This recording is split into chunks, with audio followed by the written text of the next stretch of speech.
Did you miss our lecture with Barbara O'Neill live in London on the Wellness Way this summer? You can grab a copy now on my webpage, phillyjlay.com. This is a man that I've been following for quite some time, and I find him incredibly inspirational. So inspirational, I've just signed up to his course. He is the star of the show SAS Who Dares Wins, ex-SAS military. Going to talk a lot about that. Welcome, Ollie Ollerton. Hello, Philly.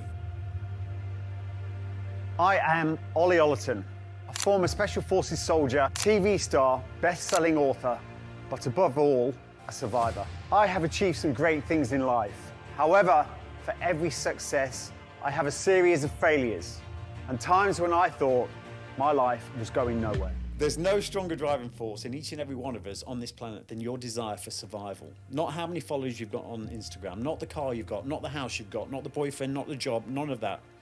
It's your desire for survival. Humans are the laziest species on this planet and the only one that knows it's going to die.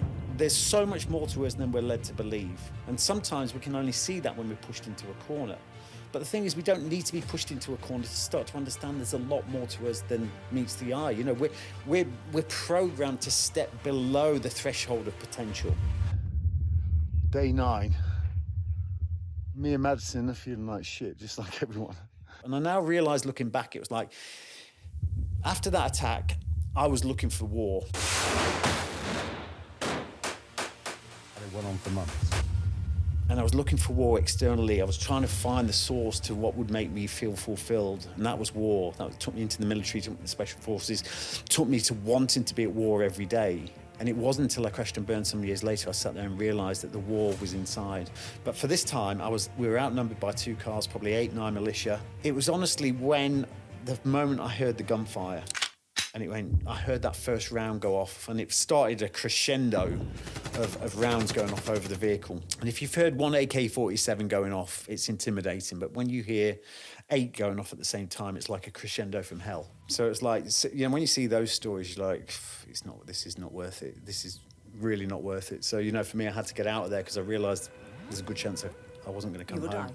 Yeah, and I bumped into a guy at a party who was involved with an organisation called the Grey Man. And the Grey Man were going into Southeast Asia and rescuing kids from child prostitution and slavery. And it was, when I heard the stats, it was like 1.6 million kids a year in Southeast Asia alone. And it was like, I just can't fathom what's going on there. No. For people to do that. And that gave me this drive, this moral compass said I had to go and do that, something, to help out there, to do something. So before I knew it, I'd given everything and gone over to Southeast Asia with a 4-man team. When I tell people don't drink tap water, and they look at me like I'm some kind of madman. And when you've got to look at, like, with 75% water, 85% in the brain is water. And we're not really focused on the quality of water we're putting into our bodies. I'm of the mind now that if we don't take back our power, then what is coming will make COVID look like the warm-up act. Our subconscious mind is the engine behind the motion. It's a goal-striving, goal-getting machine that will stop at nothing until it gets what your dominant thoughts focus on. I am willing to accept change. Difficult as it may seem, I know it's taken me to bigger and better things. I'm saying it every day. I love that. Every day. Welcome to The Wellness Way with me, Philly Lay, a layperson's guide to your natural health systems, your very own NHS. Hello, lovely people, and welcome to another episode of The Wellness Way, and I am so excited today. This is a man that I've been following for quite some time, and I find him incredibly inspirational. So inspirational, I've just signed up to his course. Now, I am a shit-hot manifester, but sometimes you need to hone in and just really, really focus on what you want. And I've just been wondering exactly what I do want. So this is the man I went to to teach me. He is the star of the show SAS Who Dares Wins. He's ex-SAS military. Going to talk a lot about that. Welcome, Ollie Ollerton. Hello, Philly. So lovely. And I follow you as well. And I'm inspired by you. Oh, thank you, my lovely. Right, now, I know that you've told this story a million times, But I find it incredibly strange that your first memory is this, and you have no memories of your childhood. Take us back to your first memory. Yeah, my first memory of life on this planet, 10 years old. And it was a boiling hot day. It was the summer holidays. There was a knock at the door. It was my brother's best friend. And he asked us if we wanted to go swimming. So we ended up getting our towels, getting our shorts. Mum was elated to get us out of the house because we were getting on the nerves, as kids do. And off we went. And we went down the hill and we saw in front of us something in the distance that was in our sort of trajectory towards the swimming baths. And all of a sudden, the swimming went out the window because it was a circus. The circus had turned up in town, and I know that's like, it was 1980, so that stuff was exciting back then. Yeah, really exciting. So anyway, we got to the big top and went to the first person we saw, said, look, can we have a look around? This big burly guy says, yeah, lads, help yourself. It was like, you could actually walk around a circus with wild animals in 1980. There was no health and safety. It was brilliant. Well, was it brilliant? Yeah, well, we'll see by the end of the story. So anyway, went into the big top, saw nothing really that really appealed to me, you know, the old elephant and this, that, and the other standard circus stuff. But I was drawn to a split in the canvas. And I know we were all inquisitive at that age. I was particularly inquisitive, and I ended up splitting away from my brother and his best friend. And there I was at the canvas door, like this light shining through it, pulled it to one side. The sun hit me in the eyes for a second, which blurred my vision. But as soon as my vision cleared, I saw something in front of me that was far greater than the circus. And that was a baby chimp. It was just incredible. And for me, it's like I say, it was incredible for me because I was brought up with cats and dogs. But this, for the first time, I was looking at this chimp. I was absolutely infatuated with Tarzan. I'd watched it that day. That day, every day I used to watch it. Yeah. So for me, that's like a little piece of Hollywood right there in front of me. And I'm scared, cautious, obviously. I'm 10 years old, but I'm like so compelled to go and meet this creature. Walked over. Before I knew it, I stood over it. I wasn't much bigger than it. I was only 10. And looked down, and this beautiful creature just looked up with these beautiful big brown eyes. And I know it sounds weird, but for a moment we just connected. It was just like it was a timeless moment. It was just incredible. And then all of a sudden, it picked something from the floor, and it was like, Anyway, it started passing me whatever it was, and it was food. I was like, oh my God, this is incredible. I'm like this proper David Attenborough moment. You know, I'm a baby David Attenborough. And this it's incredible. And like I say, it was timeless. There was just me, the chimp, the blue sky. Nothing else mattered in the world at that moment in time. Now, I'm not going to eat that. It's disgusting, right? But I'm not going to break the serenity of that moment. No way. So I've taken the food and I'm sliding it down my cheek. And just throwing it over my shoulder. And this was going on. It was probably a very short amount of time, but it was a lifetime. Like I say, it was timeless. Yeah. And then all of a sudden, that serenity was broken, almost as chaotic as a fighter jet cutting through the skies. I heard the roar, a roar I'll never forget to the day I die. But in the background behind the chimp under a trailer, it was an enclosed area. Something was moving, and that's where the roar was coming from. And that roar then became very clearly mummy or daddy that wasn't happy. I was a threat to its young.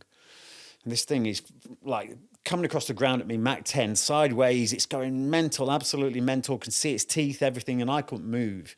Feet glued to the floor. And then just at the moment, I thought, I need to get out of here. This thing pounced through the air. It must have been 20 foot, whatever. The blue sky turned to black as this thing landed on my chest, pinned me to the floor. And that's when the first fist came down. Wow. Knocked everything out of me. I had nothing left. And then it was like it was like a drummer in a rock band. And I was the drum. Smash, smash, smash. And I had nothing. And then next, I was trying to protect myself. Then this thing starts biting. I could feel the flesh being torn from my skin, from my arm. God. And I could see blood flying. I could see blood in the chimp's teeth. And then my life flashed in front of me. My life flashed in front of me, and it didn't take long because I was 10. Very quick. That's over then? Yeah, that was it. Thank you. And in that moment, something happened. And I found this inner strength, this inner courage that I never had or never had to see at that age. But I stepped into a different place where in my head I heard something say, it doesn't end today. And that gave me enough courage to retaliate. One side of me just wanted to curl up and just go, just do what you're going to do. Yeah. And which is a normal human response. Yeah. This is fight and or flight. It fast. Yeah. Just do whatever you do. But the other side is like, you're in that. I can always remember that switch, that very quick decision. If you fight back, it's going to get worse. but I was prepared. You know, the place I was so bad anyway that I was prepared to step into the unknown. I was prepared to take that chance in the unknown because that was far better than where I am right now. Were you in a lot of pain? No, it wasn't pain. It was shock. It was no, hideous. You saw the blood, so Yeah. there should have been pain with blood. Normally. Yeah, I know, but the adrenaline's kicked in Was so just- much. I didn't feel any. I didn't even notice that really. I just saw the blood and everything. I didn't feel so much the pain of anything because the adrenaline's kicking off so much. I didn't see that until afterwards. But basically, this thing, you know, in that moment, I managed to wrestle this thing off my chest as much as possible to get my knee up to my chest, and I whacked out as hard as possible into the chimp. And that knocked the chimp to the floor for a second, and I'm scurrying across the floor like this upside down spider. And then I ran out of energy, and this thing, I'm watching this thing get up to its feet, and you know, this is happening really quickly. And this thing was times 10, times 20. You know what I mean? It was angrier. Seriously pissed. Seriously pissed. And it was like, it had one clear intention, and that was to kill me. You know, I could see that in its eyes. It was coming at me at Mach 20 now. And I kid you not, it was like an inch away from my face before the chain caught it. And I got up, you know, I've got blood, everything, the whole place erupted. My brother finally turned up, bless him. And that was it, you know. That was the moment, you know, the whole place. And then a woman came over, she turned my arm over here, and that was all hanging out and everything. And it was, you know, that's the first time I really saw the arm. And you know, I had bites all over me and stuff. But you know, and the reason I talk about that is because that was such a defining moment for me. It was like my first welcome to planet Earth, you know, because I can't remember anything before that. And the reason I reflect on that a lot, because I've only just started really unraveling that. And I really do, you know, these moments, you know, one thing I'll say about trauma, you can't change trauma. No. But you can change the way you look at it, Yeah. which will change how you view the trauma, which I've done over time. And I now look at that as, sounds weird, but I'm actually glad it happened. You know, but for me, there was a few lessons to be learned. And that was, first of all, regardless of your situation, whatever it is, you always have a choice. Secondly, this would be, and it's the reason my business is called Breakpoint. Breakpoint is the moment you step into short-term discomfort for long-term gain. And that was very typical of that moment. You know, the thought of me retaliating against a fully grown chimp at 10 years old and having a fight with a chimp. It's actually quite ridiculous. It's ridiculous. It's ridiculous. But the fact of the matter is, I relate that so much to life, because the way that we're programmed, and we can talk about this today, the way we're programmed is to basically take the short-term comfort, and a series of that leads to long-term pain. So really, growth in life and for us to feel fulfilled in life is stepping into the discomfort, embracing the discomfort. And that's what leads us on to growth. You know, but the reverse of that, and I go a lot, and you know, I've studied a lot about human nature and everything. I'm constantly studying about human nature. I believe this is the problem, right? Did you know that 22 billion pairs of shoes every year go into landfill? I find that disgusting, and so does my sponsor, Vivo Barefoot, and they're doing something about it. And that's why the lovely people at Vivo have offered my audience an exclusive 20% discount off your first order with the code PJL20. You know how much I love my grounding and how important it is for your health. And because of Vivo, you can stay grounded all the time. Head to their webpage and check out their new grounding shoe, entwined with silver to connect you to the earth, as worn by myself and Barbara O'Neill. There's no stronger driving force in each and every one of us on this planet. I told you. There's no stronger driving force in each and every one of us on this planet than your desire for survival. Not how many followers you've got on Instagram, not the car you've got, not the house you've got, not the boyfriend, not the job, none of that. It's your desire for survival. Now, I believe there's two sides of us, right? There's the survival of the species, which would be happy if you sat in a corner, ate food and procreated and did nothing to harm or put yourself in danger. But then we've got the soul. The soul's there for expansion and full of expression. It wants to enjoy life and embrace life. Do you really think that survival instinct wants you to jump out of airplanes, join the special forces, drive motorbikes and do all these crazy things? No, it does not. And the thing is, that's stronger than the will and the desire, especially in this day and age where we've been brought into this society that's pretty much making us all lazy because everything's at your fingertips. But I believe that's where the conflict lies, because we are more inclined to sit there and do nothing. Humans are the laziest species on this planet and the only one that knows it's going to die. Yeah. So, you know, and this is all the stuff that I didn't learn this as a 10-year-old sitting there going, Oh yeah, I Just understand. to suss out life. I understand what the chimp attack was about. But I tell you, that moment, that thing with the chimp, I'm still learning every day from that. And there's all these things that's helped me tap into all these different things. But the third thing it taught me was the fact that we have this inner potential. There's so much more to us than we're led to believe. And sometimes we can only see that when we're pushed into a corner. But the thing is, we don't need to be pushed into a corner to start to understand there's a lot more to us than meets the eye. You know, we're programmed to step below the threshold of potential. Yeah. We're programmed to live below the limitation. You know, Well, that's why the school system was put in place. absolutely why the school system was put in place. And the fact the school system, let's go on to that, Philly. So let's go, let's do the boom, school because me and system. school did not get on. And I'm glad we didn't. and- You know, me I and wasn't, school didn't get on I wasn't meant for school. But really, you know, when you look at school, you know, the whole thing was designed by the Rothschilds to produce a factory worker. And the system hasn't changed. It's still that system to this day and age. And I go back to all this stuff, and it's really interesting, I find, that, you know, you imagine us as adults, right? You look at our concentration spans. Pretty much every adult. And what does it take for you to do extremely well in this life? It takes us to have a sense of direction and really get passionate about that singular entity, about something we want to achieve. The Japanese call it ikigai. Yeah. It's that moment of flow. We get into one thing with no distractions. We just get into flow on that. It's purpose. It's when you find your purpose. Absolutely. And does the school system promote that? No, it promotes 45 minutes being taught this, 45 minutes then a school break, then 45. We never get into flow. We're taught to be these creatures that just adapt to all these different things that, you know, half the stuff I was doing, I've never even used. Well, 99% of the stuff I was doing, I never Same used. here, and Yeah. really weird. I had a conversation with somebody recently, and I said, "Oh, I didn't do science at school because I went to ballet school, so we did a lot of ballet, Yeah. and you know, education was a bit secondary." And I said I didn't do science at school, and then I found my GCSE science O-level science results the other day, and I actually got a B in my science, and I'm like, I didn't actually think I did science at school, but I've got a certificate here that says that. I mean, you just Yeah. block it out when you Yeah. leave. Anything that, I mean, now I'm fascinated by science, but I Yeah. wasn't then. No, it's interesting, isn't it? But the thing is, these are the things you just, they become irrelevant. You know, you just don't focus on them. You're obviously, you were the person I'm talking about, that person that stepped outside the narrative and you found something that you were passionate about. And this is, look, anyone that does well, any entrepreneur, like a gold medalist or, you know, someone that steps into the world of, you know, who's very good musician or whatever, they've stepped outside of that system. Yeah. And they've gone, I am so passionate about this, and stepped into flow. That is our natural calling. And this is why you get so many, you remember the old days of families with trades in their family. Like you get a blacksmith's family, you know, that whole family Yeah. will be trained as a blacksmith, and they will get into flow and passion about that. Well, our sponsor on the podcast is Vivo Barefoot, and Galahad Yeah. Clark is 7th generation cobbler.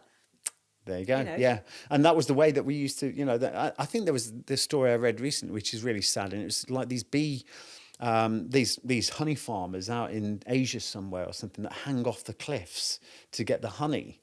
And it's a tradition that's just being lost because the system isn't allowing for that to flourish. You know, it's no longer, you know, because their products are no longer desired anymore because it's been, you know, someone else is doing it cheaper and less quality and Yeah. everything else.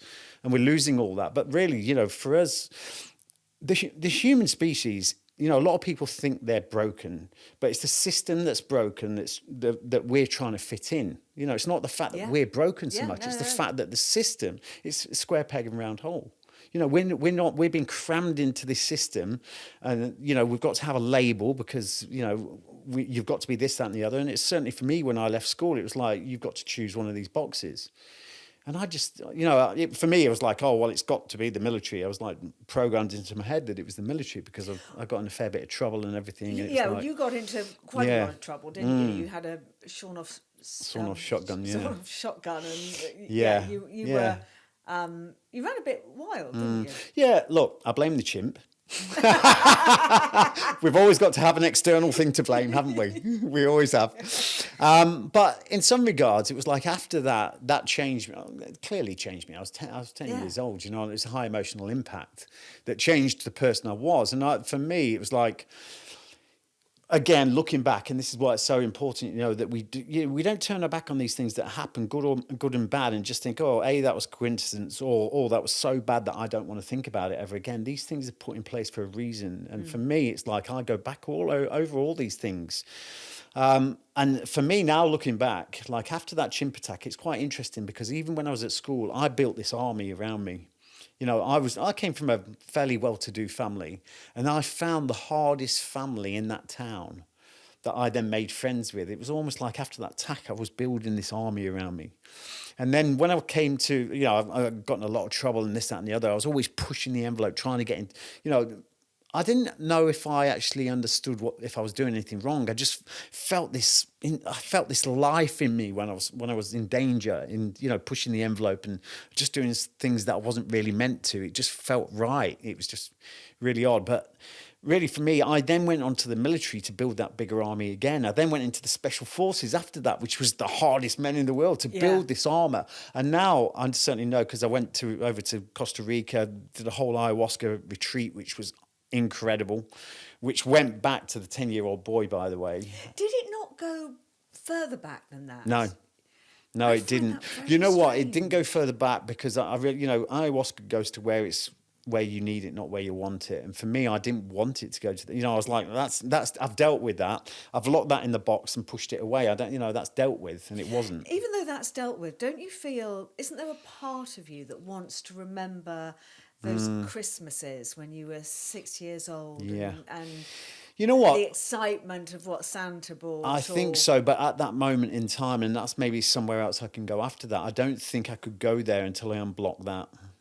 So the unblocking of the chimp, which was important for me, like it was almost when I went down at ayahuasca, I was going down a corridor, there was these open doors, and it was almost like I could go down there, but I don't know, I was drawn to that one door, which then led me into the circus experience again. And I really believe unless I'd unblocked that, I think unblocking it has left a gateway for me to open to get to that boy before 10. But I think the important work needed to be done around that 10-year-old boy in that moment, what happened in that moment. Because I actually realised after that attack, I had a couple of things going on there, and it was like, one of the things was the fact I heard this message, stop fighting. And it was like, stop fighting. And I was thinking, what does that mean? And it was almost like, ever since that attack, I've been fighting all my life. And I don't just mean going over, in wars and stuff like that. I fought against everything. And I was still doing it. And it was like, resist. And I do believe, as you do, that when we want to fight for something, we've got to stand up. Yeah. Do you know what I mean? I do believe in that. But sometimes when it's going against you, it's really not complimenting you whatsoever. You need to change your ways a little bit. I was fighting against parents. I was fighting against all my relationships. I was fighting against all the things that could do me. I was fighting against everything. And for the first time ever, it was like, just drop. And I now realize, looking back, it was like, after that attack, I was looking for war. And I was looking for war externally. I was trying to find the source to what would make me feel fulfilled. And that was war. That took me into the military, took me to the special forces, took me to wanting to be at war every day. And it wasn't until I crashed and burned some years later, I sat there and realised that the war was inside. And this is what we do as humans. We're always looking externally of ourselves. We've been programmed to believe we are powerless. Everything is an external fix. You've only got to look at religion. They've made everyone believe that, God and religion and everything is an external thing, and we're living in sin and all this rubbish. It's been totally... The thing is, Ollie, that once you actually discover how powerful we are as, human beings, and we are this soul, this spirit within this human body, having a human experience. And when you actually learn the powers, and we're going to come to this later, the powers that we actually possess. Yeah. No wonder they put us in schools to dumb us down, and put fluoride in the water to dumb us down, and all the other things they've done to dumb us down, and the tele-vision to dumb us down. The program. Because we have these extraordinary powers that people just don't realise. Well, did you hear the experiment with George Lands by NASA? Believe it or not, NASA, and they went out and they wanted to source or define a process to identify a genius. Yes. Yes. The genius. Shall we talk through it anyway, Yes, just for the please. viewers? Yes, absolutely. Yeah, basically it was like NASA wanted to identify how do we identify genius? You know, as a group of kids, how do we identify genius? Obviously, they wanted to earmark the people to work for NASA or whatever they were doing. But it's quite incredible to think that NASA funded this whole thing. But so basically, a guy called George Lands, who they commissioned to do the study, went and studied a load of 5-year-olds, and they had something like 98% potential to be a genius. And the way they worked that out is to basically solve problems through their creative capacity. Yeah. And basically, most of these kids had the credentials or the faculties to be a genius. And then they tested it 10 years later. That had gone down to 30%. And by that point, and I think they did it 5 years later after that, and it kept on dropping. It just drops and drops. and drops and drops. To about 2%. Exactly. But the thing is, George Lands, they abandoned the whole thing because it was just a farce. And then George Lands carried on the experiment, and he actually started doing the tests with adults. And they realised that genius capability and creativity went down to 2%. And he put it down to the fact that their lack of creativity and ability to problem solve was learned. It was learned. So we're actually born as geniuses. Yeah. And we're dumbed down to the 2%, which I find, I don't just find it amazing. I wouldn't actually say I find it amazing. I actually find that makes sense to me. And a lot of this stuff, it just makes sense to me. Yeah, it makes because sense. what is happening and what we're being fed and what we're being told doesn't make sense to me. And when I hear something like that makes total sense to me. I'm like, yes, I do believe that, 100%. Yeah, Sir Ken Robinson always talked about Yeah. it a lot as Yes. well. Yeah. He did a TED talk on it. Yeah. It's I mean, the thing is, they treat us as if we're stupid. And the sad thing is Yeah. that, and I'm just as guilty. I was stupid, It's really hard when you have your awakening, when you actually find out what we're capable of, and you have your great awakening. There are days, I said this to you over lunch, there are days you just kind of go, oh my God, I wish I hadn't gone, I wish I hadn't woken up. I wish I was happy just sitting there in front of Coronation Street, but because once you know, Yeah. I mean, I'm seriously pissed that this was squashed in me for so many years. I mean, I really am. Are you? Yeah, but the thing is, this is why they call it cognitive dissonance, don't they? And it's really, at the end of the day, this is the fact, it's too difficult to actually embrace something that's an alternative to what I've been trained and believed all my life, to actually think that, well, mummy's been trying to kill me for all these years.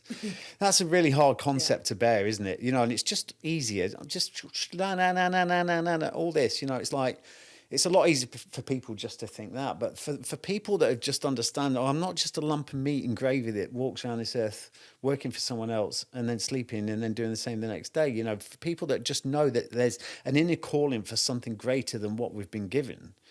I think for those people, I know it's every now and then, and like we do have those, it would be easier, but that's what, every now and then. Yeah. It's so empowering when you do understand the power of who we are, and just it's incredible. It's just like, and so many people don't know. It's just like, and that frustrates me. The trouble is, a lot of those people are just going to go to their graves, and they are the people that, you hear the stats about, we did all, I've seen the Instagram reels about, interviewing old people in their deathbeds, wish they'd taken more risk, wish they'd done this, realised they haven't really lived at all. And the one thing you don't find an old person on their deathbed saying is, I wish I worked harder. Yeah, exactly. Funny that. There you go. No, we are, we're programmed, to do this. And, Yeah. I'm guilty of working too hard, and I'm aware that I am. But I know that, I've got my vision board, and I know that it's going to be okay. Now, I'm going to come to vision boards. Now, you have this... You've had some incredible visions in your life. You went into the military, as you said, and then the SAS, and you did a tour of Iraq, didn't you? And there was a shootout or something that you'd actually visualised it beforehand, exactly as it happened. Can you tell us that story? Yeah. This was really.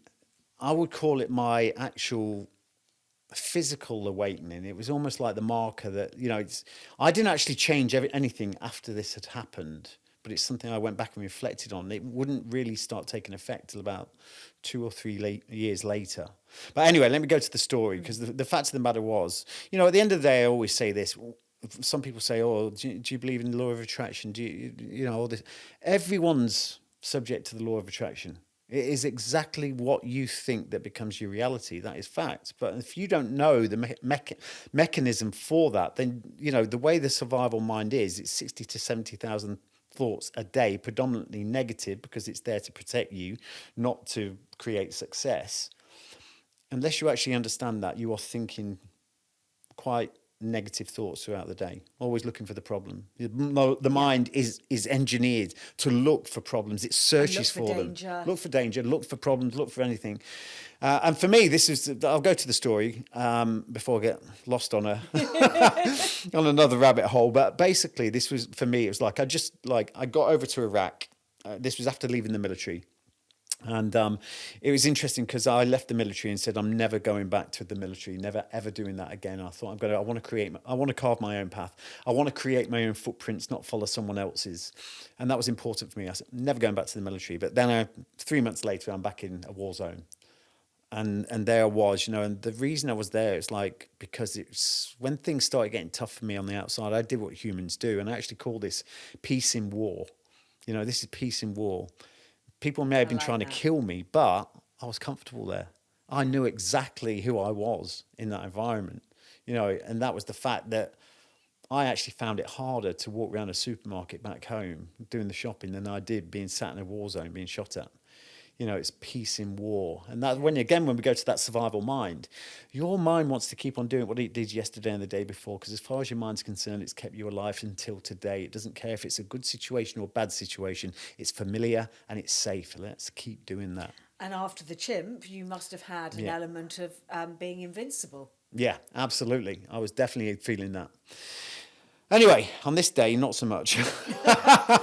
So anyway, it was around the time I was looking after ABC News, and I was part of their team. I was in charge of their team, actually, a 6-man team looking after them. We had to go and pick up a load of their crew from Jordan, bring them into Baghdad, and it was a really hot day. This day, it was incredibly long journey, and I knew, because it was when the statue came down, Firdos Square, the statue came down of Saddam Hussein. The Americans had liberated. Yes. Or had they launched their major attack? One of the two. Anyway, they don't know the difference, do they? But anyway, so everyone had this perception that the war was over. Team America had moved in and everything was safe, and everyone knows now it was the calm before the storm. We knew that anyway on the ground. But everyone, because we were expensive, they wanted to offload us. It's like being in the job that I was in after the military. Your worth is only proven when you're tested. Do you know what I mean? It's like your job is actually to make nothing happen. Yeah. Which, when you justify your pay, is a little bit hard to do sometimes. But they want to offload you as much as possible. This was as a private soldier? As a private soldier, a contractor, mercenary, if you want to call it that. So anyway, that next day, I was tasked. I was told we had to pick up 12 packs, 12 people.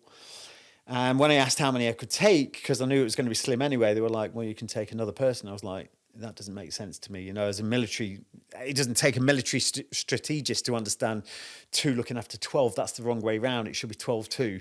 Yeah. Do you know what I mean? Yeah. So anyway, the money talks over there, and we were being paid a decent wedge. So you don't tend to argue when the money's involved. So anyway, all the way there, 12 hours to pick up the people. It's like, I was just thinking of the words that I'd try and use, because I knew that the guy coming in was going to try to offload as many people as possible, leave a small contingent of people there. And I just thought, not only is it going to be dangerous if he does so, we're all going to lose our jobs. So there was a couple of things there, and I wanted to look him in the face and tell him he was making a big mistake. So anyway, all the way driving there, I was thinking, what are those words? What are the words I'm going to use to tell this guy, to convince him, especially when there's cash involved? I couldn't think of the words. No words would come up with, it would do anything. And then I started thinking in my head, and I'm a creative thinker. I know that, and I think it's a gift we've all got. But again, it's programmed out of us. And I strongly urge everybody to dream, keep dreaming, keep dreaming. But I lose myself in that journey. I lose myself in images and pictures and feelings. And for me, that picture and feeling was, what do I do to justify? What do I need to justify our existence? And that is as being tested. So anyway, I'm driving along, and then I come up with a scenario. We're going along a very straight road, a place called between Ramadi and Fallujah, which is still a hot spot. And I thought, right, tomorrow, wouldn't it be great if we get attacked? I've had better ideas for me. Yeah. Yeah. And I started going, I didn't think anything of it. I'm just thinking this would be the one thing that saved us. And I started going through every bit of that scenario in my head. And when I say going into it, I don't just mean thinking about it and that's it. I put myself there. I was smiling on my face. I was driving this car. I just had my number 2 with me, who was in the back seat. And I was just thinking, this whole attack, we're going to come down the motorway. There's going to be an attack. There's going to be this barrage of gunfire. And I could smell the cordite. It was that real. I made it that real. I could smell the cordite. I could hear the explosions in my ears. I could hear the gunfire. I could see the rounds, the shell cases coming out, the machine guns, all this stuff. I put myself there as if that happened. And then went over that a fair few times. I thought, oh, yeah, that happened. That happened. It would be amazing. They would It'd be brilliant. Anybody else would call this amazing. But the thing is, I'm an ex-military special forces soldier. I've come from an environment where you are invincible. You know what I mean? You want this stuff to happen. And then anyway, so I thought about that. We'd get these guys out, everything. It's all great. Then we get back to Baghdad. The doors on the compound fly open. There's champagne, but then I could feel the champagne bubbles going down my throat. I could feel the handshakes, the skin. I could feel that different touching temperatures. I went into so much detail about everything. And then afterwards, the guy, we won the contract and he kept all the guys on. It was brilliant. And I went through that. It was a 12-hour journey. I went through that constantly. Swapping over the driving commitment, but I went through that constantly. Anyway, got to the destination. Following morning, alarm clock went off. We came back, and we were so tired. We'd not had that much sleep. So tired that on the way back, we were just thinking about getting back to Baghdad. And anyway, cut a long story short, we had 2 cars. We were the rear car. We had 4 cars in front of us with all those guys in. I'd put the ABC bureau chief, the guy that was making the decisions, in the car in front of me just for communication purposes. And then it was about 4 o'clock in the afternoon coming the opposite way. And I was just thinking, I just want to get home. And then all of a sudden, I'm driving, it's my turn to drive. And I woke myself up because my head hit the steering wheel. And we're doing about 120 k's an hour. There's not many other cars on the motorway. 4-lane highway, central reservation on our left, steering wheels on the other side. And my head hit the steering wheel and I was like, oh shit, I need to keep myself awake, especially when you're driving a car at 120 k's. So anyway, struck up a bit of a conversation with the guy behind me. And then as I was sort of talking to him, I'm sort of talking over my shoulder to him.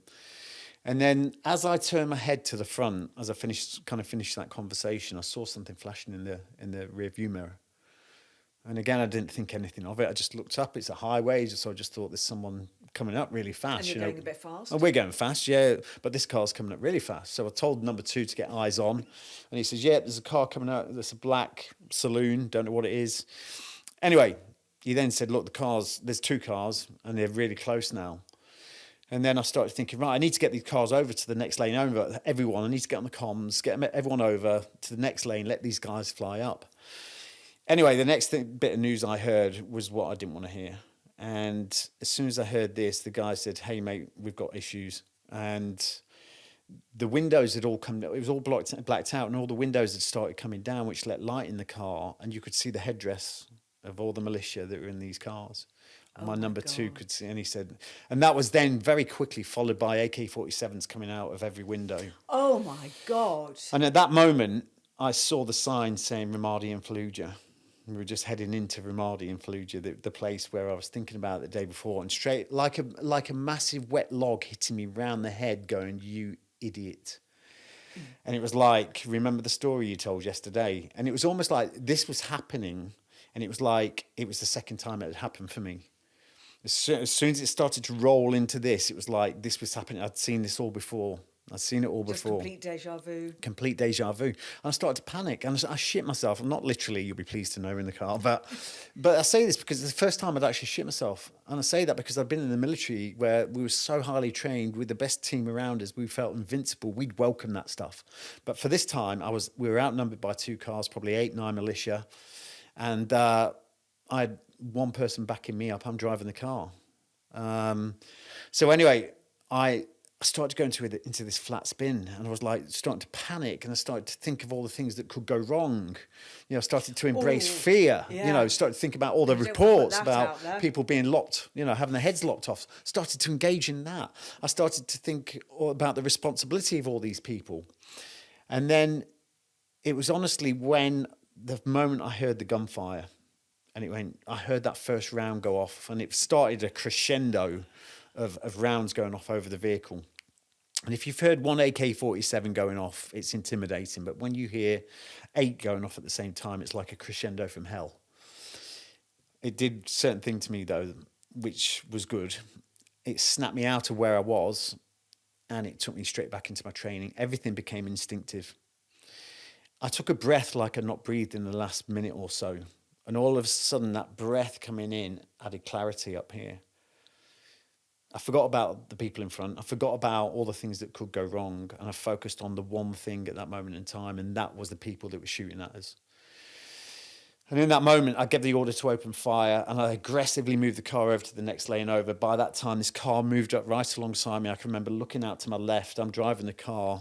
They couldn't see that we had weapons. And I looked down, I could see this guy with his eyes staring up at me. It was like I could touch him.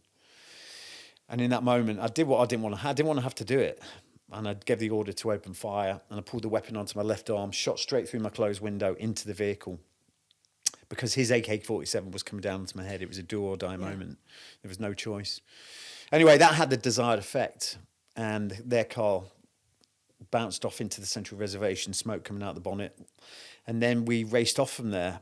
And, you know, it was that moment afterwards was a spin out. It was crazy, right? Because we'd blown all the windows out with our own bullets, and the wind was coming through there at 130 k's now.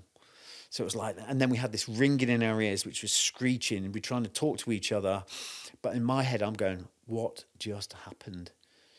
Because it was a carbon copy of the day before. Absolute. I could smell as soon as we started shooting. Was that more terrifying than the actual experience? The fact that, you know, you must have wondered, go, oh my God, did I manifest this?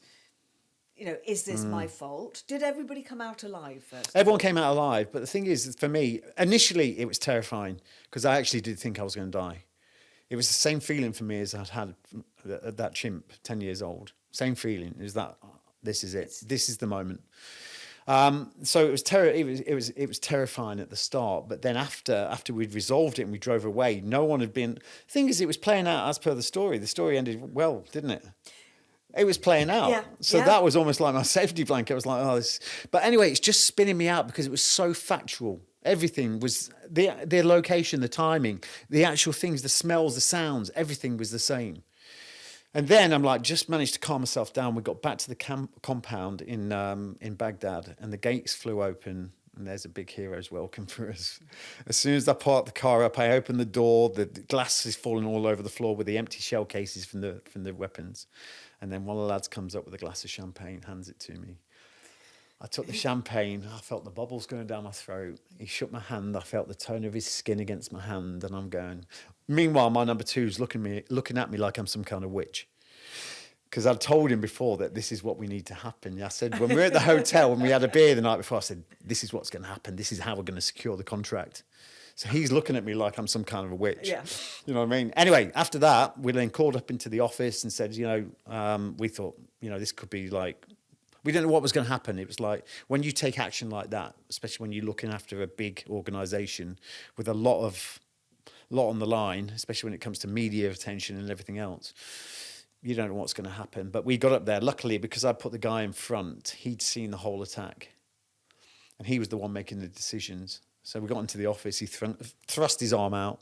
Thank you so much. You saved our lives. And we signed the contract for another 2 years. Job done. Bloody hell. And I reflect on that, but at the moment, at the moment of that happening, I don't take glory for what happened. I still have, you know, I've made peace with what I had to do that day, because, you know, the guy that I was looking at, he looked like a young boy. When I looked into those eyes, it didn't look like he wanted to be there. Oh, how sad. Do you know what I mean? It was just like, I didn't want to be there. He didn't want to be there. And we were forced into this situation. And you know, this story isn't about stroking egos. And I could tell loads of stories, but it's not about stroking egos. It's about, in that moment, that taught me so much. It taught me so much about how we're wired as well, because, you know, it made me, in that moment when the attack was going down, you know, when I talk about the brain, this frontal cortex, 5 to 9 bits of information at any one time. When we're stressed, 1 to 2. And then the whole breathing thing, what happened in that moment, because I've analysed it so many times, and it was like, I know exactly what was going on. Because what happens when you're put into a corner, right? And it's the same thing that happened to me at 10 years old. We go into this stress response. And what happens, you know, a load of stuff's happened. I'm not going to cover it all. But basically, in a nutshell, all your blood goes from your extremities. From your essential organs to your extremities. So you can run, fight, or hide. You can get away from the situation. Your cortisol starts to rise. That's your fight or flight response. That means that then blood goes from the forebrain and goes straight to the rear brain. And what that means in that moment is when you're under any kind of threat, you don't want to be thinking creatively. So that's the reason for that. It wants to go from the slow computer into the super fast processor in the back, which becomes instinctive. Now, if you're not breathing in that moment, then you're trying to cram it all in here. You're not relaxed. You're not anything. Your brain's just going, just get me out of here as quickly as possible. And it's almost like when that round went off, the first round went off, I breathed life into me. You know, I breathed life and clarity into here, because I stopped trying to cram it out up here with all this convoluted stuff. You know, I switched off that and focused on that. And that, for me, was that mechanism all working. I sussed out so much from that thing happening in that moment. And I'd like to reflect on that, right? Okay, people are walking around this day and age, and this is the way the system's programmed to make us feel. We're walking around stressed. 100% stressed the majority of the day. You switch your phone on in the morning, what's on there? Apple News, blah, blah, blah, and fear. Yeah, I mean, we are just constant. And what does that cause? A lot of people have that shallow breathing, so we're walking around, so you're constantly in that state of stress. Which causes inflammation in the body. Inflammation. And what do you not need? What's one thing in your body when you're being threatened, your life is being threatened, what's one thing you don't need? Stress. Your immune system. Your immune system. You don't need that. No. Right now, you don't need your immune system. You don't. So when you're stressed, you imagine that all your blood's gone away from your essential organs, your immune system is compromised because it's supposed to be short-lived. You imagine, right, the wildlife programs we all love and watch, and you see the gazelle, it's by the wadi and it's drinking, it's eating some grass. Beautiful hot summer's day in the Serengeti, and it's just chewing away on the grass and the water and everything else. Beautiful hot summer's day. It then gets a sniff because the lion's approaching, isn't it? And then all of a sudden it goes, right, Mach 10, boom, straight across, straight up the hill. The lion starts to chase. The lion gets worn out and just retreats off. And then the gazelle's at the top of the hill, right? Do you think the gazelle's up there going, I can't believe he's just done that. I've scratched a hoof. I've even got a scuff on my leg. It's not easy. The gazelle is like chewing away. It's like managed to switch on the stress response. Bang, up, needed, off, up, off, up, off. Yeah. What do humans do? Yeah. We hang on to that stress response. And So we're living in a state of stress where our immune system is compromised. Every disease on this planet, pretty much, we've already got in our bodies. We've already got it there. But cancer is within every single one of us. Exactly. It's already there.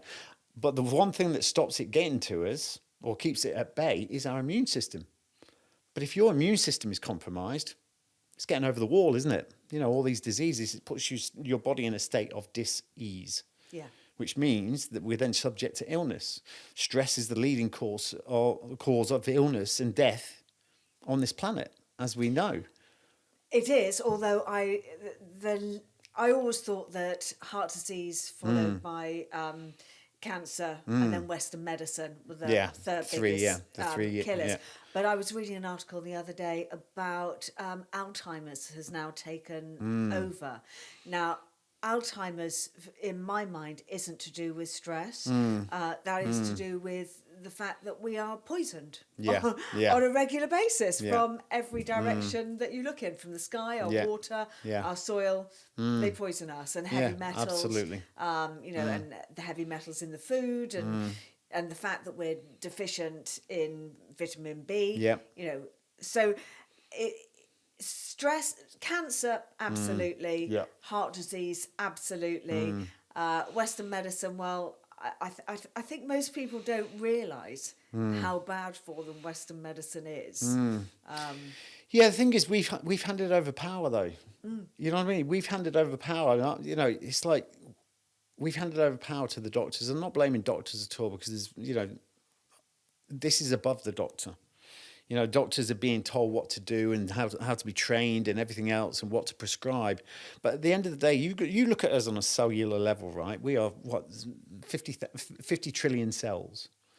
Now, when you study each cell, it's like apparent that those cells give up all their power to a higher command. And that, I know this is an amazing thing, but that is your perception. So it's what we perceive in the world.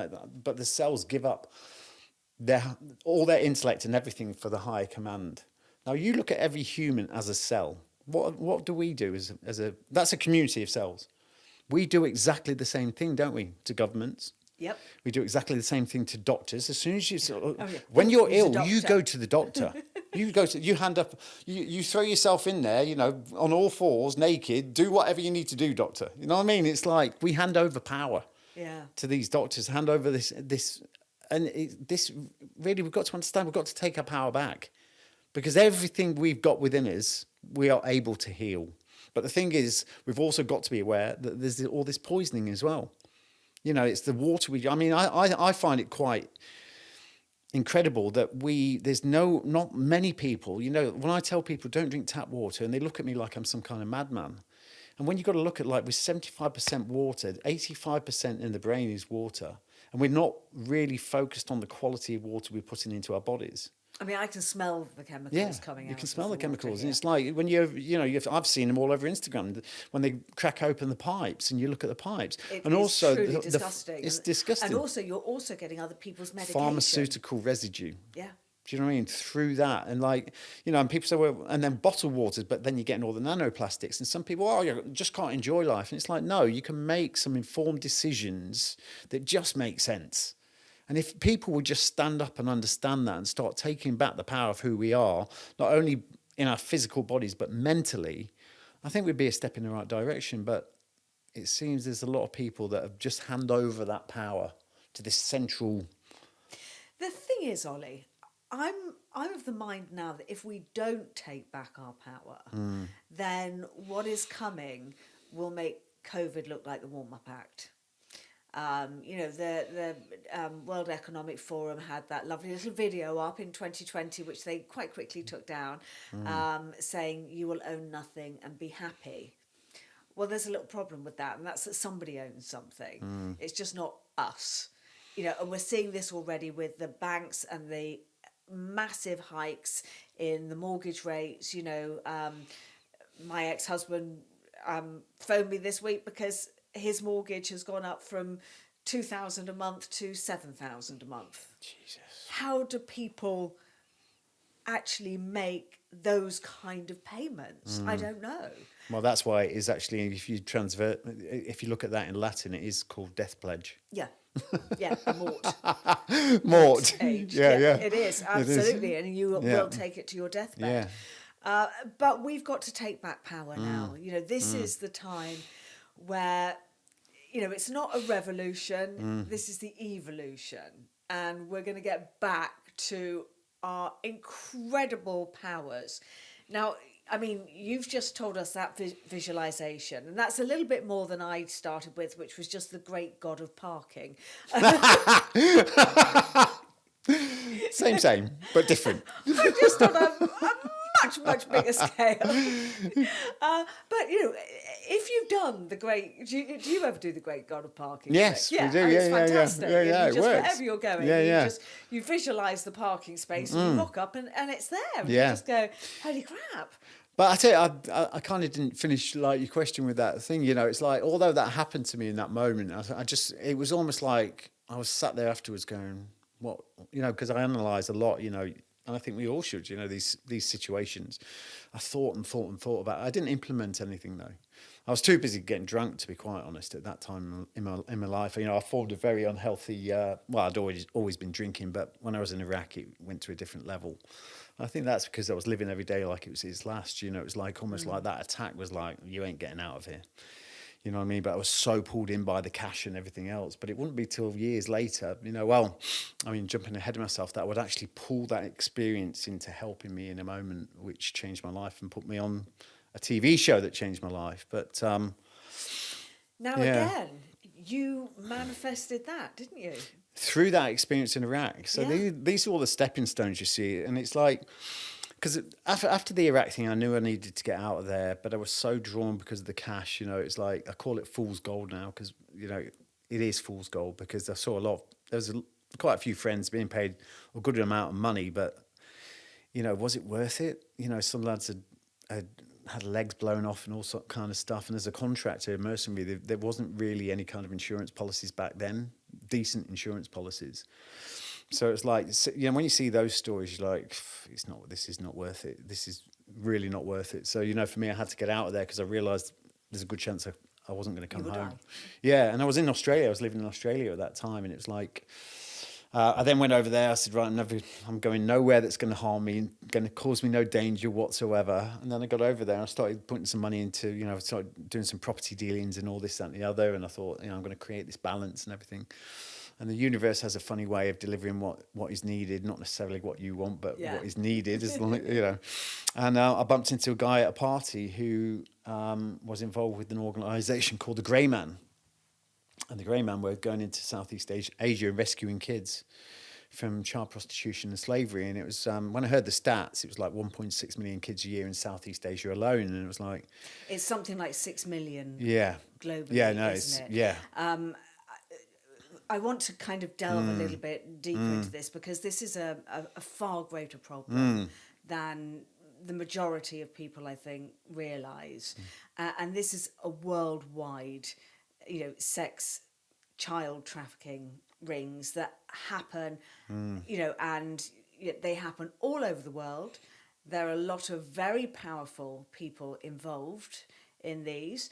I remember one of the most heartbreaking things that I read was about 1.5 years ago, and it was a police statement from a police officer in America that had rescued a 6-year-old child on the border coming in from South America.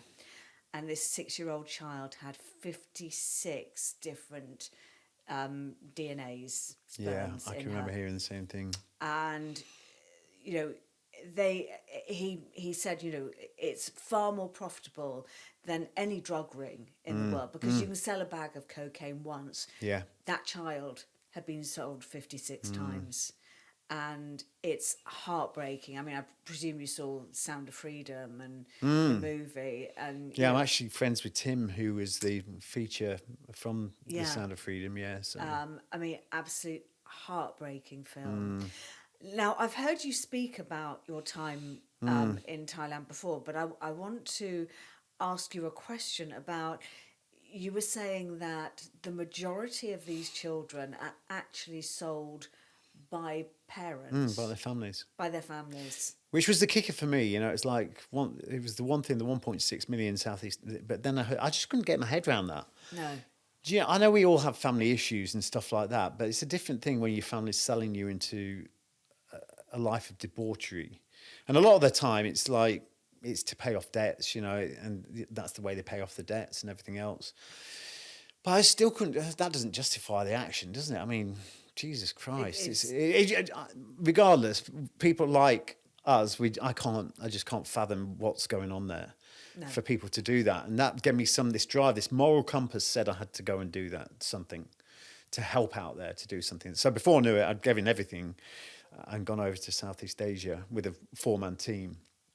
And we basically, the camps were all across the border, and the kids are brought into the camps, and then the cartels come up through the jungles, and there's almost like a recruitment process. So it's like you'll go to the sweatshop, you'll go to the brothel, and then there was something I'd never heard of before. It was the fishing boats. And the fishing boats, if the kids go onto the fishing boats, they're used and abused on a fishing boat and then thrown over the side when they're done with them. You know, it's like... It is truly shocking. I mean, I'm actually surprised at that because, you know, from what I've been learning and reading about, when the children are worn out, they then use them to harvest organs. So again, that's a massive market. I can't understand how this happens, how the governments of the world not just let it happen, but many governments of the world facilitate its happening. Tell us, I just can't imagine what it must have been like for you there. Well, I'll tell you what, with everything I do, you've always got to look, you know, a lot of people say, how do you manage seeing the things, you know, those things, and how do you make peace with that? And the thing is, you make peace with it because you understand the value that it's giving someone else by the work that you're doing. It's like, you know, for me, I will never forget those kids when I saw them, and I've still got this image in my head, and it's the only image really in my head. And I've got this image of when I went to the orphanage, because we were working with an orphanage where the kids go, and to see these kids going down the street with a little checkered school uniform on, with a little leather satchel over that, holding hands and walking down into the sun, just laughing between the two of them. And seeing that vision was like, that's what you hold your head, that's what you remember. So to remember that and know the good that we were doing was incredible. But, you know, this is the thing for us when you talk about governments and everything else. I mean, I don't know the real story behind what was going on. All I knew that was while we were doing this stuff and we were doing operations and we were having great success, it was brilliant. And for the first time in my life, right, because when I was in the Special Forces, I don't mind admitting this, it didn't click for me. This dream I had from when I was 14 years old, like I'm going to be a Special Forces soldier and all this, that and the other. When I actually got there, I was just like, this is not, I didn't feel like I was meant to be there. And I still, looking back, I almost think for where I am now, it's almost like it was the universe delivering me into these experiences so I could do what I do today. You know, but while I was there, I felt like a tourist. You know what I mean? It's like I didn't really... Am I on some kind of experience I paid for? A tourist when you've got guns. No, it's not. No, exactly. This is real. Oh, I'm just a tourist. I'm saying, whoa. So, you know, for me, it was like the first time when I did that, and I went over there because my moral compass was driving me to do it. But when I got there, I actually felt selfish. And let me explain. It was giving me so much. It was giving me so much because the power it was giving back to me when I could see these kids, and what it was giving me back was just incredible. Like being at the coalface of understanding the power of helping other people. And this is where society's got it wrong. You know, everyone's more interested on how many followers they've got on Egogram. You know, on social media in general, you know, people have lost the art of, we're not programmed to be team players. You only look at the, I know I'm hitting school again here. Yeah. What's it Feel about? free. First. We're programmed to be first. You know, it's like, and this Survival also, of the fittest, which is Dr. Bruce Darwin's Lipton. bullshit. Yeah. Which everyone, you know, which has changed our society incredibly. Like I actually learned this from Bruce Lipton. It's like, what is the true meaning of the word competition? The true meaning of the word competition is to strive together. That's in Latin, right? And when you look at it, when it was that, you had two people, for instance. You had this person with the knowledge that could educate this person that didn't have the knowledge. He got such great benefit, or she got such great benefit because he was educating this person and really helping this person to rise, and they rise together. Now, you look at our society, what is it? Beat. I'm going to beat you. I'm going to beat you. And everything, it's like, look at football, all the competition sports, all the sports throughout schools. Everything is beat the other person. And this is led on to wars and everything else. And just the change of the wording. And people have got to start to understand that how powerful the words are. You know, that's why they call it spelling. Spellings.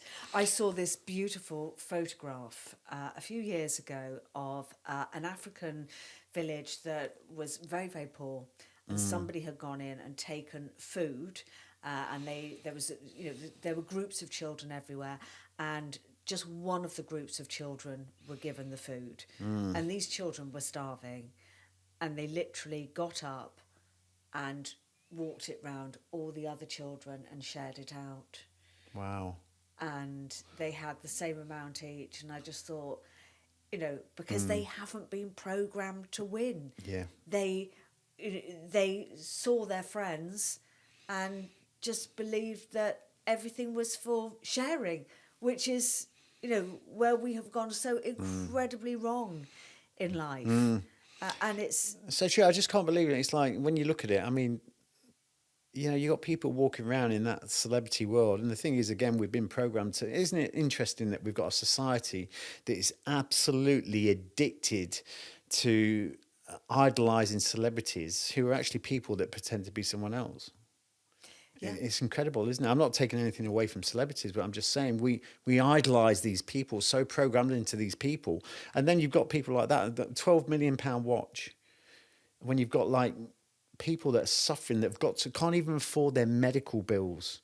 Do you know what I mean? Like sickness is such a massive business, huge. Massive business, and you've got people walking around.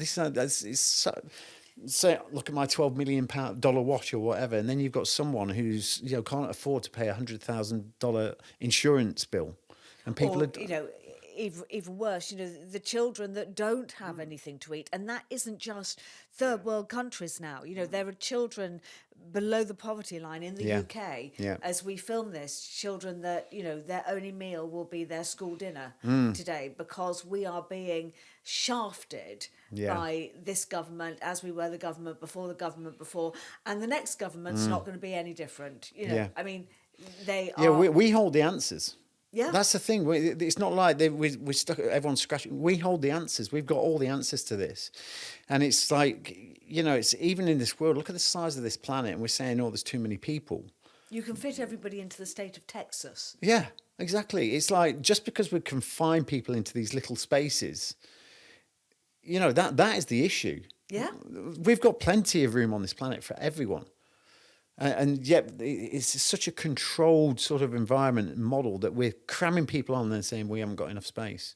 You know, it's a bizarre, and I think if it just takes people just to wake up and start to understand, you know, the narrative we've been fed. You know what interests me? It's like, it almost seems to me people getting in government do it as a, you know, they're getting there for their 4-year term to see how much money they can absolutely rinse.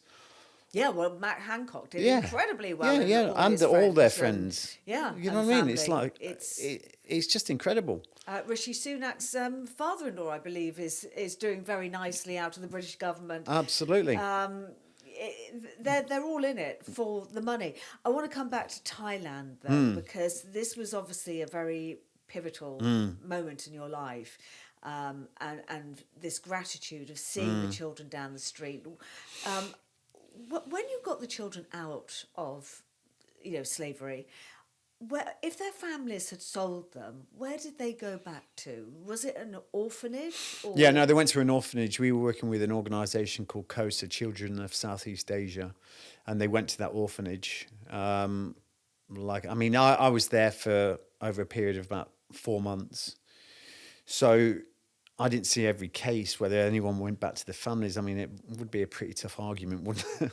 Yeah, going back to your family that had sold you. But, you know, all the kids that we had basically would go to that orphanage where there'd then be, we would have donations coming from all over the world, which would support their education then. You know, that's the only story I tended to see.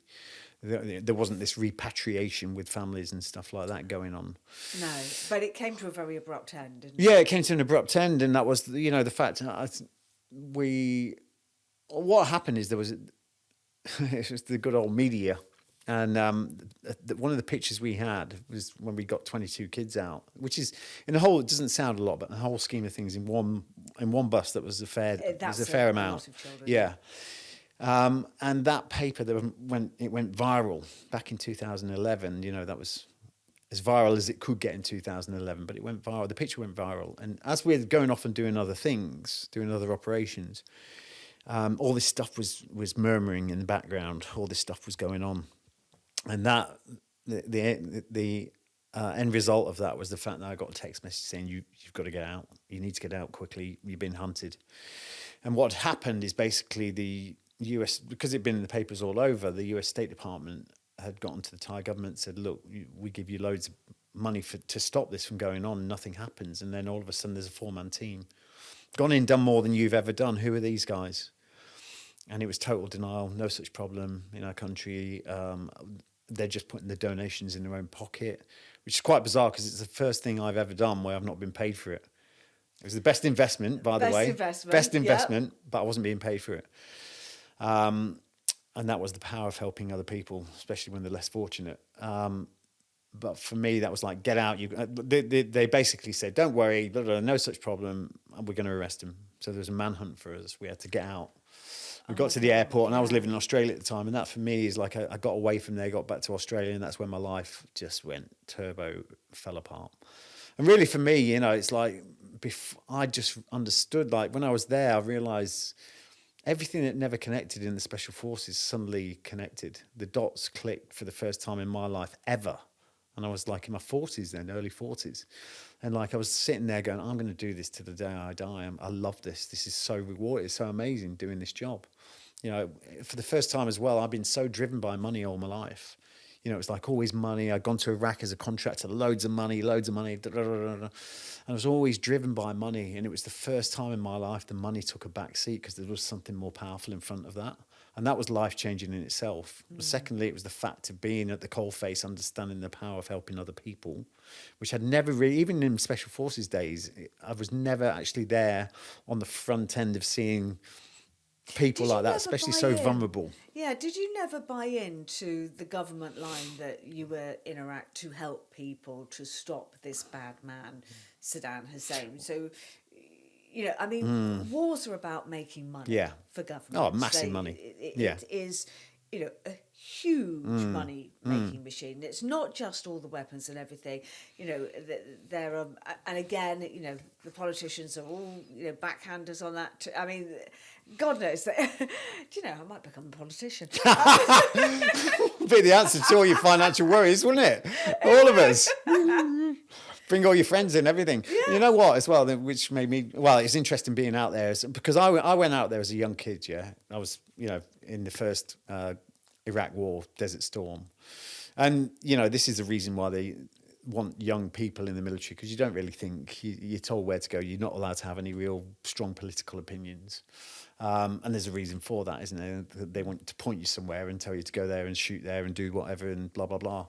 But when I went back there, you know, when I went back there as a contractor, I was, you know, I worked for a news company initially. I then went and worked in a company that was, we were actually working for the Iraqis. And we were putting the infrastructure back into Iraq. So we did the first GSM mobile network. And then we put the power grid back into Iraq. I had an army of 2,000 Iraqis that we trained in all bodyguarding skills and everything. And we were putting money back into the community. It was such a worthwhile thing. So by that time, I was well away from the government sort of constraints and way of thinking. But absolutely, 100%, you know, people, they were always going on in the papers, it's costing us so much per day. The war is. They weren't talking about the profit line. No. And here's another interesting fact is, you know, the church don't pay taxes. I didn't know that. Yeah, the church don't pay taxes at all because they're the church. It's interesting that the Vatican has a load of companies that work in war zones. They do, don't they? Construction companies, all kinds of stuff, security companies. So even those companies, because they are owned by the Vatican, don't pay tax. They don't pay any tax. No. Wow. That's another little rabbit hole. That's interesting, isn't it? I'll be looking into. Thank you, yeah, Ollie. Praise the Lord. Yeah, praise the Lord. So yeah, it was yeah, I mean, I was, you know, the first thing that happened to me when I started to look at, you know, question the military and everything was when I was first past training. I went overseas. I went to Northern Ireland. I can always remember. I don't know why I had it. I was like walking across South Armagh, which is bandit country. It's still back in 1990. It was quite a hot place still then. And I was just walking across the ground one day, and it was almost like this epiphany. I don't know, just this thing. I just went, because they used to send us out on these jobs every day. Right, we've got this task. We've seen some enemy around here. We need you to move up here and then clear the area and do a house search and all this, that, and the other. And we used to get out on the ground, and then there used to be like a random attack would come in or something. We'd end up getting shot at, and there'd be a whole incident. And I realised there are no missions, there are no jobs. We are just bait. We are just put on the ground for them to attack, so that then they can build their intelligence picture. There wasn't any missions. Yeah. We were just simply bait. So really, that for me, once I just realised that, I didn't need to ask anyone. I just went. It just changed my whole perspective of the military. And then getting through to, all the way throughout my career, I had my notice in to leave as soon as I could. But, Yes, it went on to be quite a long career, and then you went to do it. Well, I was always looking for that thing. Yeah, I was always looking for the war, that battle. Yeah, but then you went to go and do it on TV as well. Yeah. So, but you know what? It was quite. I it think was. I have a Yeah, normal yeah. life. It just wouldn't I'm let just go of going me. to- It's like pulling me back. Come here.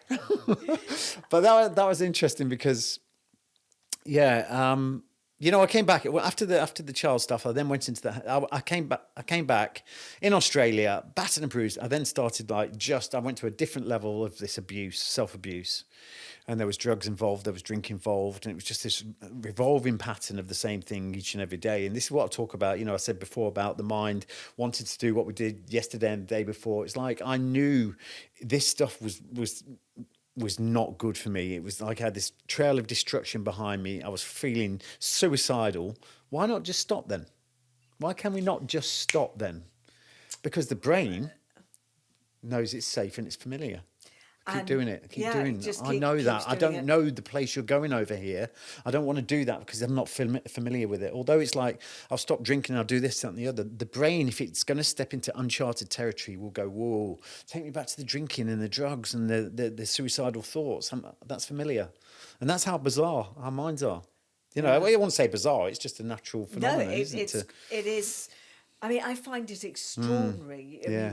When you wake up and when you realise exactly, and people don't drink to get drunk. People actually drink to mask emotions. It's not the drinking that's the problem. It's the emotions behind the drinking. Yeah, they've not got a drinking problem. They've got an issue that's causing them to drink. Yeah. Yeah, and I think I tell you what, it's like interesting for me because I was drinking all the time. It's like by the time I came back to the UK, I was like, I got myself a stable. Go back to Australia, I started thinking about suicide and everything. It was the first time where I started thinking about suicide, and I heard the voice again, and it said, "Ollie, there's more to your story. It doesn't end today. There's more to your story." And that was the turning point for me. I listened to it, thankfully. And from that moment on, I started to identify all the things that were no longer serving me. I really pulled back, really started to resist against that. I didn't manage to stop straight away on the drinking and all the other things. But for the first time ever, I took responsibility. And was that the beginning of your spiritual awakening? Or did that happen in Thailand? No, I'd kind of say, it was really at that point after this when I started thinking about suicide, and I started thinking, my life was falling apart, and I just took responsibility. And this is what we do as humans. We're always looking to blame externally, even when it's looking for success, happiness. And we say this thing, I'm going to move somewhere else because I want to create a fresh start. Unless you change the energy of who you are, nothing's going to change when you get there. There'll be a little honeymoon when you get there, best behavior and everything else, and all new changes. But then that old programming will start taking over very quickly, and you'll just take all the shit you had here and just take and park it somewhere else. Absolutely. My ex-husband and I did this when we left London for a fresh start in Oxfordshire. Yeah. And then, it was, very quickly, the minute you've kind of unpacked and got the last book in the right position on the bookcase, it's like, well, now we're exactly where we were. Exactly, and people do the same thing. Let's have a kid. Let's have a kid. That'll Yeah. be the band-aid. You know, it's not. You've got to, unless you change the energy of who you are. And this is like, in that moment, I took response. For the first time ever, I went, right, stop blaming the chimp, stop blaming the military, stop blaming your ex-partners, stop blaming the environment. You're here because of your choices. That's fact. And then I started to think, what am I doing? Because I'm just like, why am I getting a repeat if I hate it? Surely if you hate something, right, Move on. it will stop, won't it? I hate that, so it's going to stop. I hate that. But I couldn't believe I was hating everything. I was getting more. And I started to realise, well, the more you focus on anything, the bigger it becomes. And then I started understanding that the law of polarity, there's a yin and a yang in life. So what's the opposite to what I'm doing then? So I started to think of the opposite of what I'm doing then is to create a vision of who I want to be. What does the person look like that I want to be? What does that person represent? And then I did something even more powerful. I added emotion. What does it feel like to be the Ollie in 6 months? What does that feel like? And I tell you that the turnaround was phenomenal. Like that with the identified with all the habits and everything else, my life started to change. It was almost like the universe going, I see you now. Yeah. Thank you. Oh, I've got the picture. Yeah, you've cleared all the shit out. I see you now. Do you know what I mean? It was like the universe started giving me, but I was like, all the coincidences and all, I don't call them coincidences, No, they're not synchronicities. coincidences. All the synchronicities and everything that we sign off as weird or coincidence, I started to take note of and say, wow, stuff is changing. It was incredible. So anyway, and that's when the birth breakpoint came up. You know, breakpoint is a globally identified brand recognized for the positive growth and development of others. That was in my head.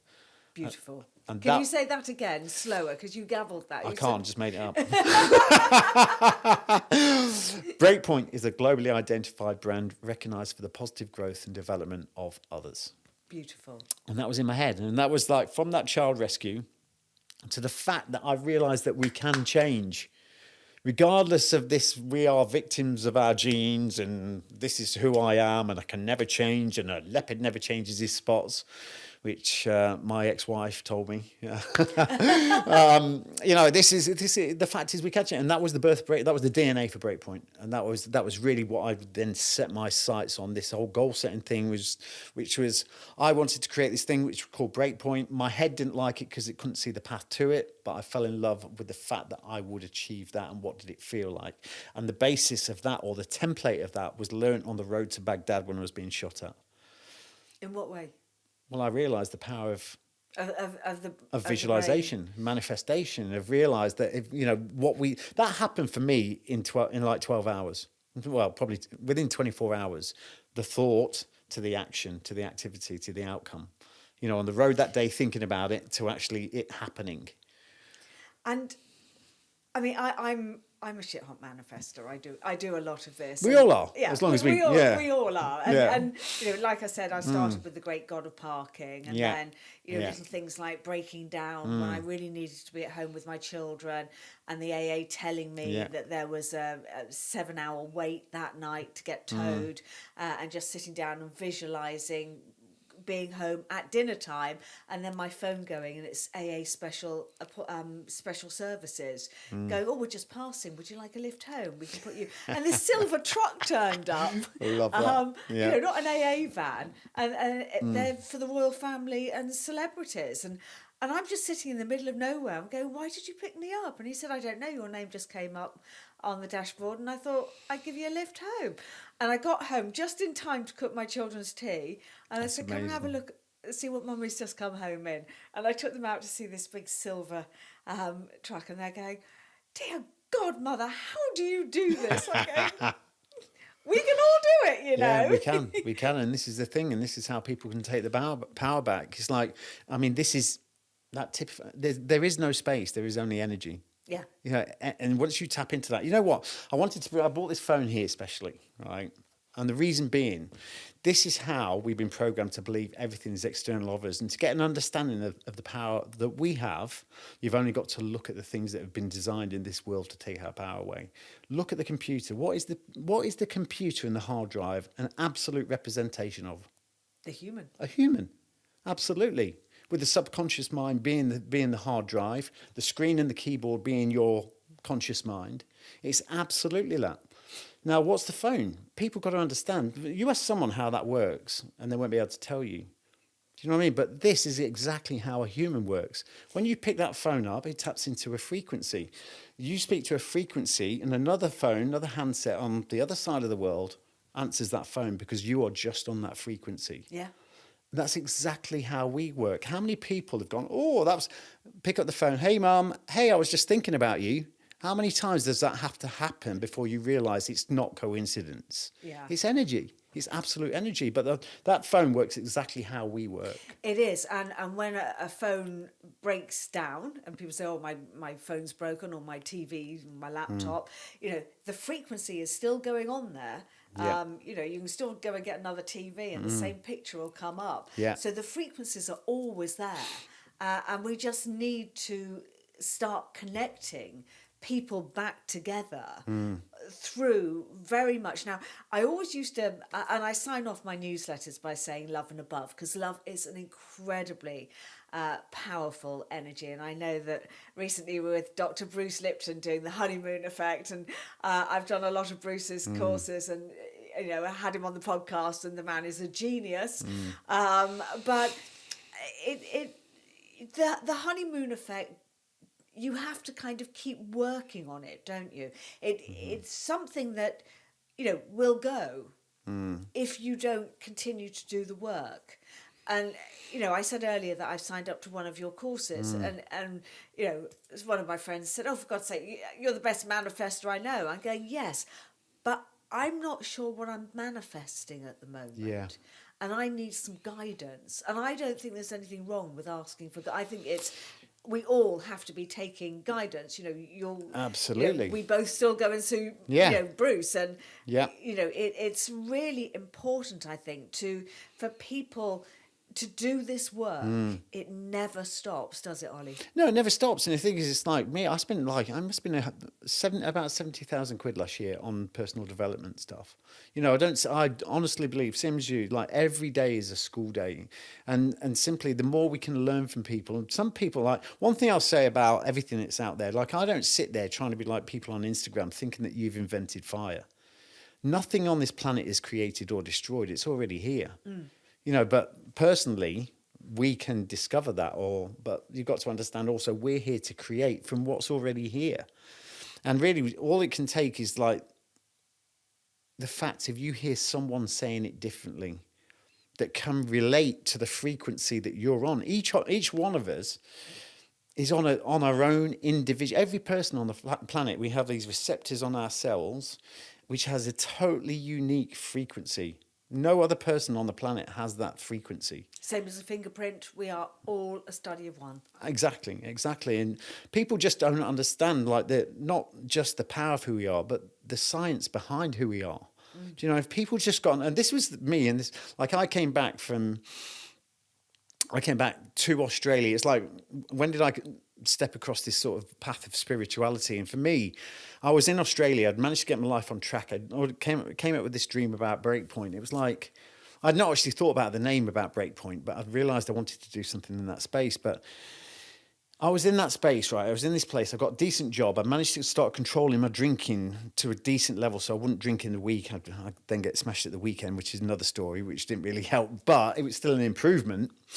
But I started saying this thing, like, I was doing a job over there that I didn't really know what I was doing. I used to go to the gym 3 times a day. I was I was so ripped. I was not very good up here, but I was so ripped. So I was getting the external gratification for being, ripped and everything else, I was pleasing the audience, which I'm not, I think this is where a lot of us have got the problem. We're so busy pleasing the audience, we're quite happy to compromise on mental and physical health just to keep the picture, attractive.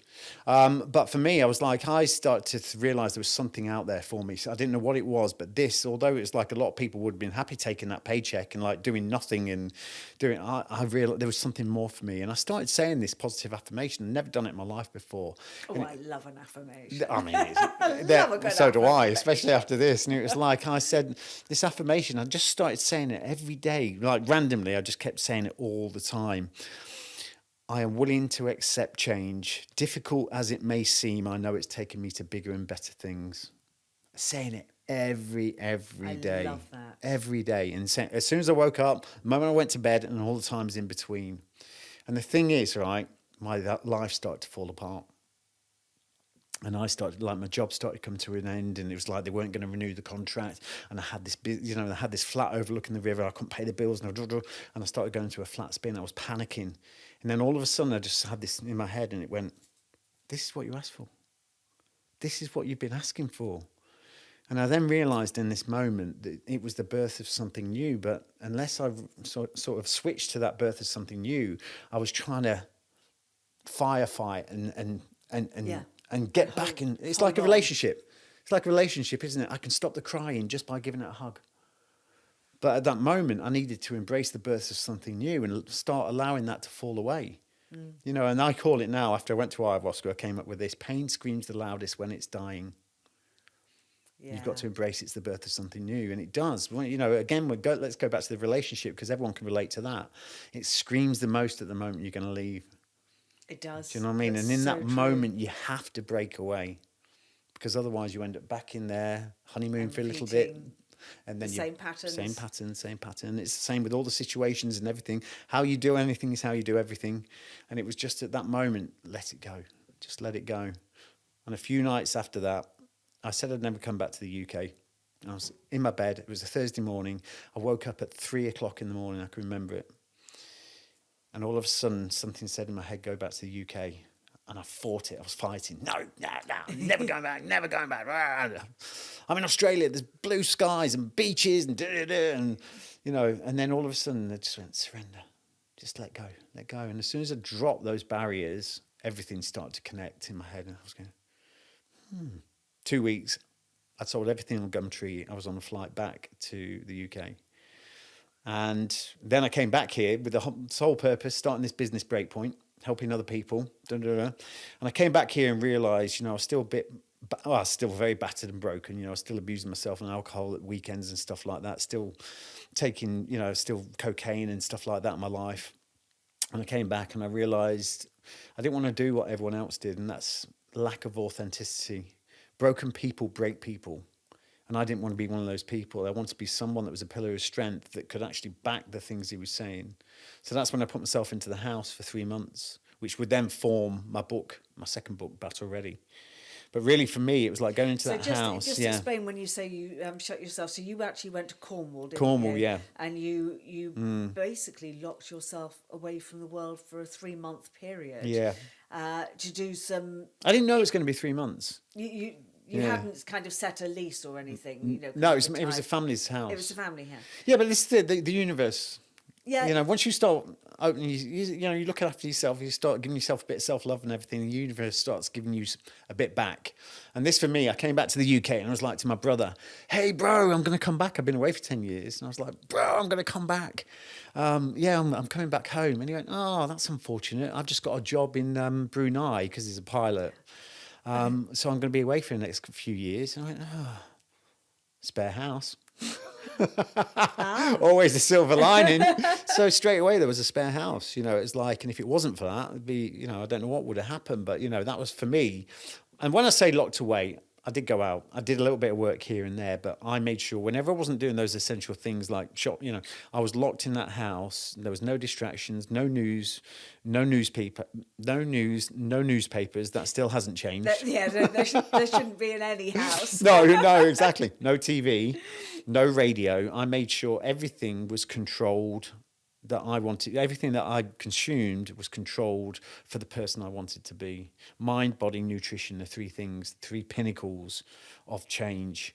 And I started looking, and then I started to draw on that experience. I tried for all my traditional methods of getting money. That was like applying for a loan, trying for a credit card, but not back every time. Not back. I had nowhere else to turn. So I was then forced into this corner where it was like, what happened in Iraq that time? I was like thinking, remember you thought about something that happened the next day. Is there something in that? So that's all I had.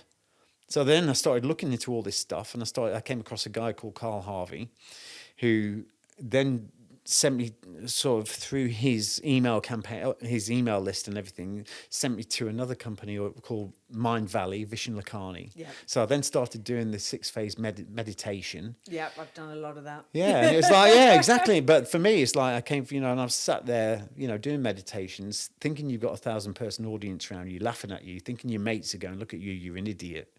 There's no one there. And once so I push through. And every day I had that visualization of me starting this business. And I thought Breakpoint at that time would be this physical company, where we do special forces type events and all this kind of stuff. We put them through a very shortened version of SAS selection. So the really hard pack marches, the physical beastings and everything else. And then through to the interrogation. Sound familiar? Every day, that visualization in my head. And a second visualization, me stood on stage in front of loads of people. And when I did these visualizations, like I did in Iraq on the highway that day, I put myself there as if I was there. Yeah. I felt the shirt on my back, the expensive watch on my arm, the shoes on my feet. I breathed it. I could taste it in my spit. Sorry to be... Don't hold that thought. But I put myself there as if I was actually there. And I did that every day.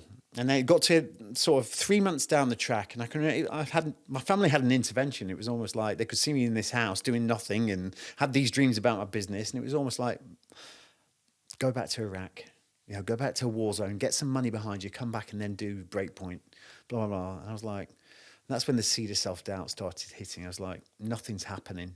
Nothing's happened. This visualization, it's a load of rubbish, all this. Got back to the house that night, screamed at the top of my voice, please give me something. Nothing happened. And then next day, the phone rang, and it was Foxy, who was always also on the show, I knew him from the military back in the day, and he said, hey mate, that idea you wanted for your business, would you do that on TV? Hairs on the back of my neck, going up now, because they did then. And that was exactly what you see on TV. Yeah. Exactly the thing. It's so warming when people have these stories to share on the podcast, because, our job is to let people know how incredibly powerful they are. I just want to say, Ollie Ollerton, it has been amazing to have you on the show. Can you tell everybody, I don't think you need to tell everybody where to find you, but where can they find you? Where can they join in with the work that you're doing? Yeah, you can go to ollieollerton.co.uk, find me on Instagram and all the usual social media channels, or we've got a company as well, just stick it into Google, it's called Breakpoint, and you'll find us there. And we'll put all of that in the show notes. Fantastic. And, we could have a part 2. We will have a part 2, because I'm just about to start a 5-week course with you. Transformation, so, yes. Yeah, because I've got stuck on what I want, and I need help defining what I want. Yeah, we do. And this is the thing, we are creatures of habit. The brain loves repetition. And the thing is, although you're doing a good thing, you can plateau. You get so stuck in that. And it's just sometimes we just need someone else to put us on a slightly different trajectory, just to give us some clarity up here. And, we all need that help from time to time. We do. Yeah. So we will do a part 2. We will. We will. Ollie Ollerton, thank you so much. I will see you next week for another episode. I do love this job. I do find it so rewarding. Oh, did I manifest that? Goodbye, people.